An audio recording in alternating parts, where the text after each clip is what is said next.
3. Lost in Art. 20 minutes later, Petra opened her notebook on the desk in her bedroom. Letters. Think about letters. At the 5:38 southbound train went by Petra's window exactly 3 seconds before it passed Calder's. In between, it shot by the Castellones and then the Bixbys. Petra had once calculated that it passed a house per second on Harper Avenue. She liked trains. Looking out, she saw the bright shout of a red hat, a child in a purple jacket pressed against the window, a bald head just rising over a stiff rectangle of newspaper. She'd noticed that colors sometimes left their shapes when things flashed by so fast. She wrote, October 12th, yellow leaf, surprise. Loud hat, square coat, bald head like a moon, red, lavender, salmon. Question, what does Miss Hussey really want us to see? Petra! Can you get me some toilet paper? Coming! Petra sighed heavily and got up to help her younger sister. Petra's household was a tornado where life swirled in noisy circles. Sneakers, books, and backpacks traveled through the rooms on unseen currents, and there was always food underfoot, and an old frying pan or two on the step outside the back door. The cats and dog drank from the toilets, having despaired of getting their water bowls filled every morning, and everyone in the family talked to one another at the top of their lungs. Petra wished that things were different.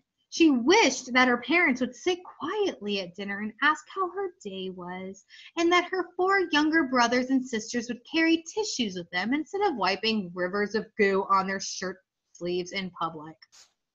She wished she wasn't shy, that she wasn't shaped like a lima bean, and that her left ear didn't stick out farther than her right. She wished she was a famous writer already and didn't have to go through the unfamous stage. She wished her mother wouldn't ever put baba goulash in her lunchbox. Baba gounache in her lunchbox. We will have to look up what that food is. Maybe you know. When Denise Dodge had towered over her at lunchtime saying, "Ew, what's that?" Petra had wanted to murder her on the spot, but only came out with a pathetic, "Don't you wish you knew?" As Denise moved away, Petra heard her saying loudly to her friend, "Ugh, aren't you glad you don't have to eat baby gush for lunch?" Denise doesn't seem very nice. The family socks basket was another thing Petra didn't like. She always ended up with one sock either too big or too small. Since no one wanted to sort all the clean socks that went onto 14 feet every morning, the socks went straight from the dryer into a gigantic hand-woven basket, and it was every person for themselves. Each fall, Petra's mom bought the same color socks for all 7 of them, so that, in theory, there was always a size that fit. But reality in the Andale family was never that tidy. Like many kids in Hyde Park, Petra was a club sandwich of cultures. Her father, Frank Andale, had relatives from North Africa and Northern Europe, and her mother, Norma Andale, was from the Middle East. Petra didn't think much about what racial category she belonged to. Her family had let go of that way of looking at things a long time ago. She did know that for many generations on her mother's side, every first child who was a girl had been named Petra.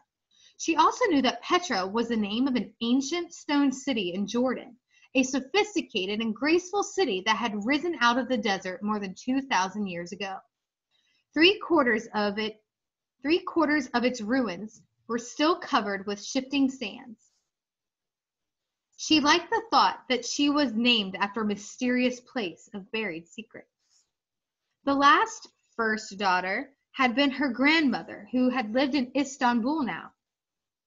When she had visited Chicago a couple of years ago, she had told Petra that all her namesake had grown up to be very beautiful and very lucky.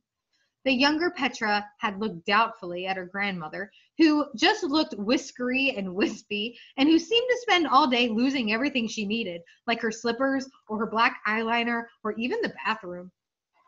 Glamour might have been easier in the past. Petra was sure that every Petra before her hadn't had to put up with thick glasses with blue and purple speckled frames. And every Petra before her probably hadn't had to worry about what she was going to step on first thing in the morning, dried cranberry juice or a plastic dragon or something coughed up by the dog. On her way to get toilet paper, Petra stepped heavily on a headless soldier. Served her right for being so nosy about Miss Hussey. Then Petra heard her parents arguing downstairs. But everyone has something to hide, her dad was saying angrily. He was a physicist at the university, and Petra knew he had been worried about his job.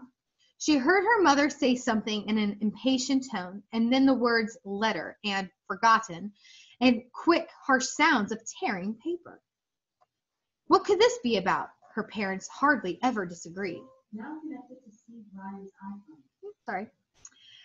A forgotten letter. She wouldn't bring a family secret to school, but she had to look. When she crept downstairs later, however, the garbage was empty. So they were fighting about a letter, but our people live alone, so I don't know. Calder was in a bad mood. The letter assignment felt too hard. How could he ever write Miss Hussey an unforgettable letter?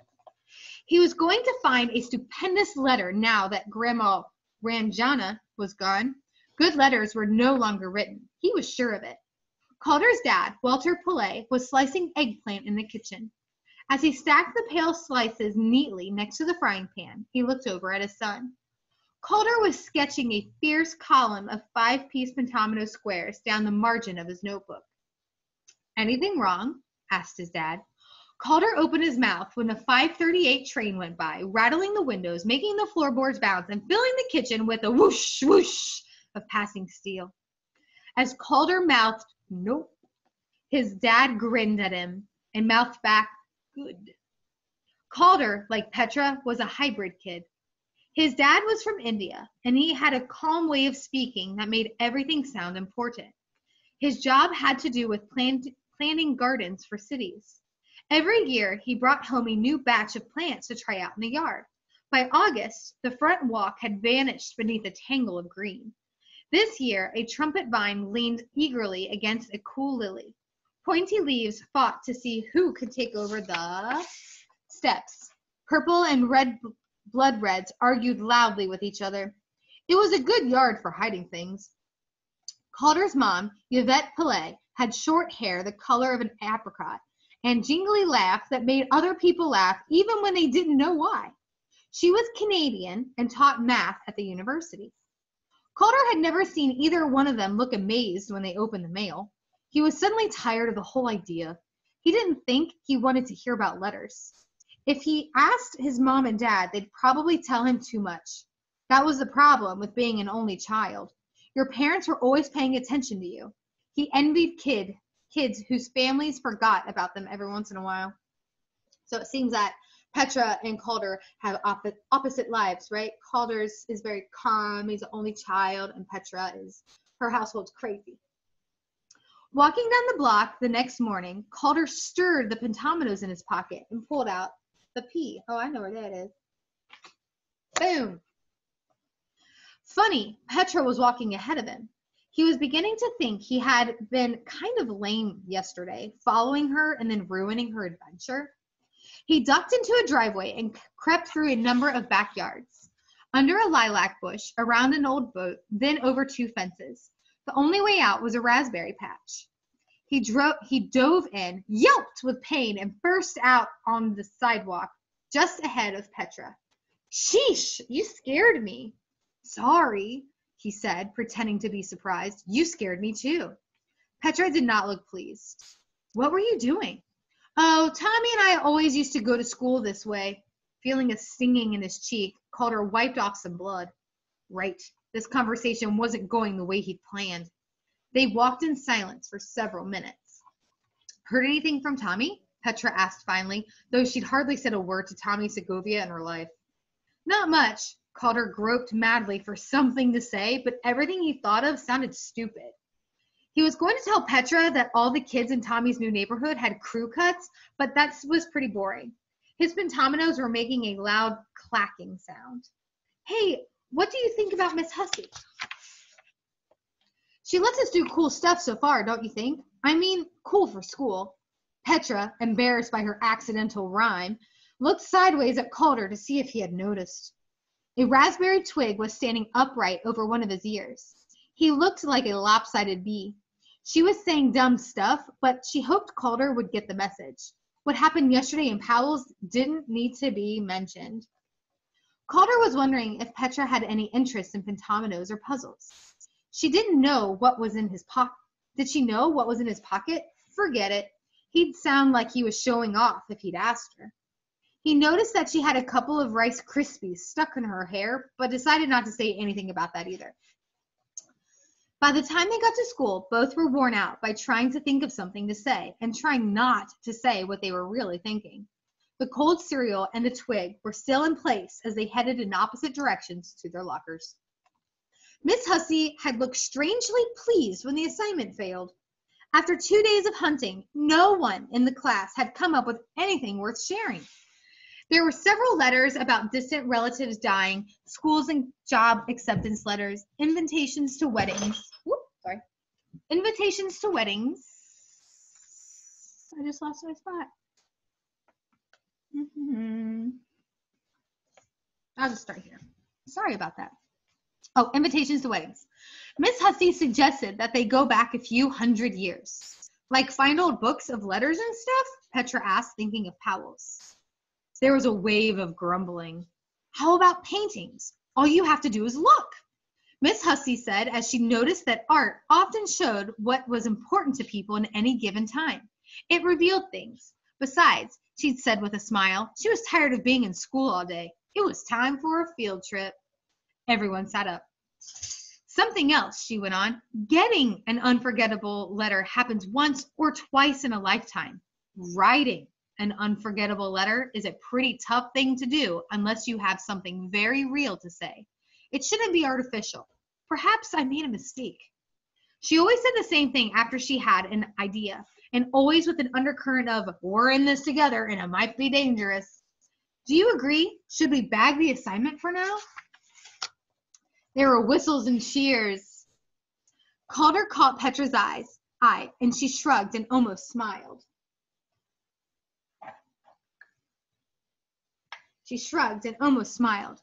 Everyone looked relieved.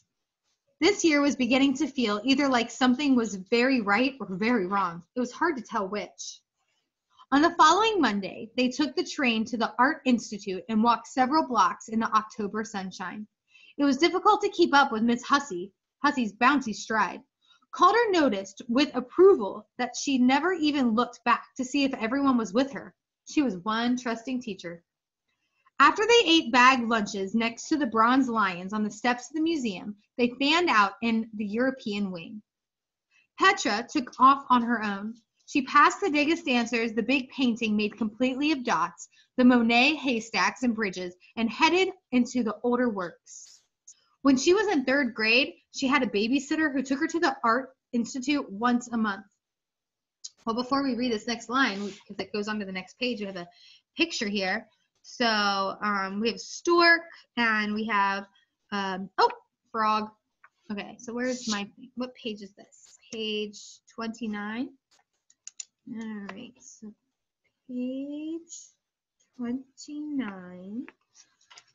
I see a frog here, but again, you'll have to let me know if there's more frogs. Frog. I'm going to put one frog. And then a pentomino. See any pentominoes? What about this back here? See how this is shaded like that? Okay. What if that is that another V? I think that's a V. I'm going to put down V. Again, you have to let me know if I'm wrong. Okay. The babysitter would sit in front of a painting, sigh a great deal, and sometimes write things down. She'd tell Petra to stay in one area, but not to bother her. Petra would walk around looking. Soon she began to wonder which paintings would be fun to go into, or which ones she might like to take home to her room. She thought about which of the children in the painting she'd like to play with. Her babysitter gave her a pad and pencil, and Petra made lists. She once counted all the paintings with red clothing in them. Another time, she secretly counted all the bare bottoms. She also counted all the hats and found 123. Now she walked slowly from room to room, hugging her clipboard. She was sure there was a letter somewhere near an angel, or was it a rolled up in someone's hand? They had 1 hour to look, and she knew she'd find something. When Calder saw Petra disappear, he decided to follow her. He stayed a gallery length behind and was so busy trying not to be seen that he barely noticed what was on the walls. Then, quite suddenly, Petra was gone. Calder walked slowly through the next 2 galleries, and it was getting late. He'd better start hunting on his own. Turning a corner, he spotted something promising. It lay on a bedside table inside a French painting by an artist named Auguste Bernard. The date was 1780. Calder looked around. He was alone. He leaned against the wall opposite the painting and began in a businesslike way to take notes. The letter was folded up, but had a red wax seal that had been broken. He knew this meant it had been opened. The woman next to the letter was rolling her eyes, and her dress was ridiculously small for the top part of her body.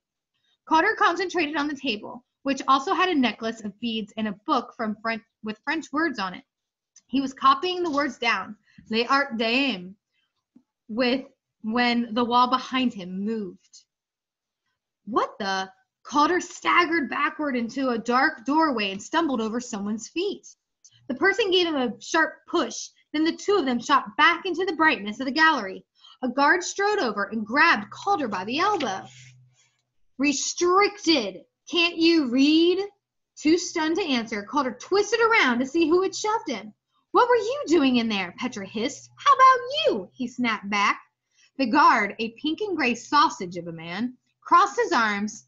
Storage room. No public allowed. Where's your school group anyways? Calder and Petra walked in silence on either side of the sausage to where Miss Hussey was talking with a group of classmates. Here's where she turns into a regular teacher, Calder whispered behind the guard's back. Petra glanced his way with a twinkle and a quick flash of, we'll see, won't we? You in charge? Found these two in a storage room. Miss Hussey looked surprised, but not shocked. The kids standing around her tittered. Petra and Calder looked grim. Thank you, Miss Hussey said to the sausage, making it clear that the conversation was over. When the guard was out of earshot, Miss Hussey smiled warmly at Calder and Petra, looking first at one of them and then the other. Good thinking. Find anything? She's a fun teacher, right? When Denise changed seats on the train, a scrap of paper floated into Petra's lap. Calder and Petra lost in the art. First a kiss and then a fart.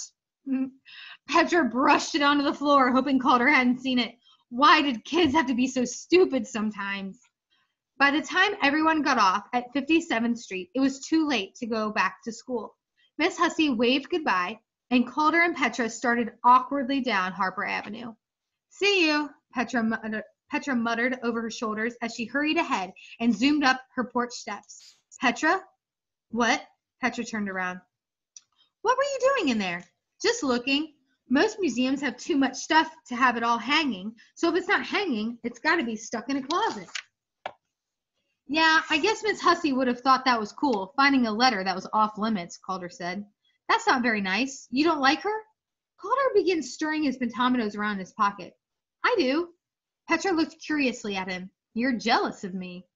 I am not. Admit it, Petra grinned. Well, just about your storeroom idea. Petra's face closed. Of course. Then she was gone. What had just happened? Calder pulled out one of his pentominos and tossed it up in the air. I for idea, he said out loud. Or was it I for idiot? Well, that is the end of chapter 3. So that gets us started on our mystery. We learned about the 3 letters and a little description about each one. And then the book introduces us to our main characters, Calder and Petra. So just like any book, you know, we have to get into the characters and learn their background a little bit. So after this, things are going to start picking up. When you are finished, please make sure to open up the response question assignment. Have a great day.